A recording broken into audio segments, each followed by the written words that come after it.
Merci Monsieur le maire. Alors déjà, je tenais à rejoindre l'enthousiasme que vient de nous exprimer notre collègue Bertrand Masson et répondre aussi à quelques points soulevés par notre collègue Philippe Guillemard qui parle de confusion sur l'accès de la zone piétonne en prenant un exemple très concret d'une personne âgée habitant dans le centre-ville et la future zone piétonne.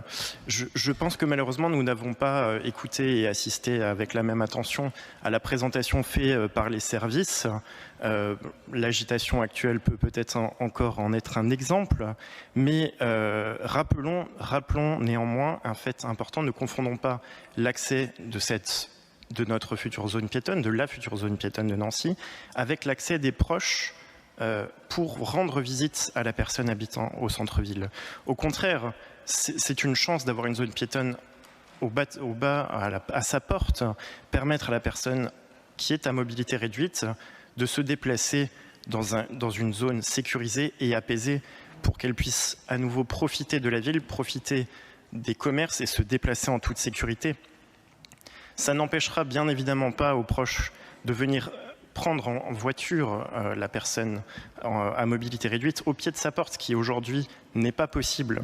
Elle pourra également faire appel au service Handystan, qui, rappelons-le, est le service métropolitain dédié aux personnes en situation de handicap.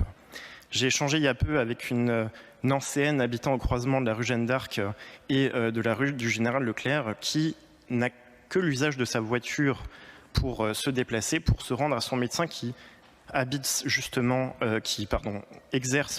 en centre-ville, mais qui m'a dit aussi ses difficultés à tourner pendant des heures pour trouver une place adaptée aux personnes en situation de handicap, puisqu'elles sont occupées aujourd'hui par des personnes qui n'en ont pas l'usage.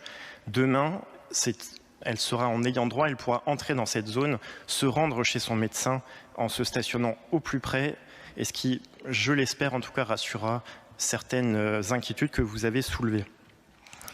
Je tiens aussi à répondre à notre collègue Daniel Noël qui souligne l'importance de construire une ville inclusive et une ville qui s'ouvre à toute personne, qu'elle soit en situation de handicap ou non. Je pense qu'à ce niveau, nous sommes au rendez-vous. Un rappel très rapide, nous avons comme inauguré une salle de change dédiée aux personnes en situation de handicap. Nous avons lancé un projet citoyenneté handicap qui redonne la parole dans les instances citoyennes aux personnes en situation de handicap. Nous proposons aujourd'hui d'apaiser les rues et ne plus avoir de voitures stationnées sur les trottoirs. On parlait d'accès sur les trottoirs pour les fauteuils, c'est également valable pour les poussettes ou les personnes âgées. Je pense que nos propositions aujourd'hui vont dans ce sens. Vous pouvez repartir l'esprit tranquille à ce niveau-là et nous y veillerons avec le groupe Nancy en Grand pour le reste de notre mandat. Merci, Monsieur le maire.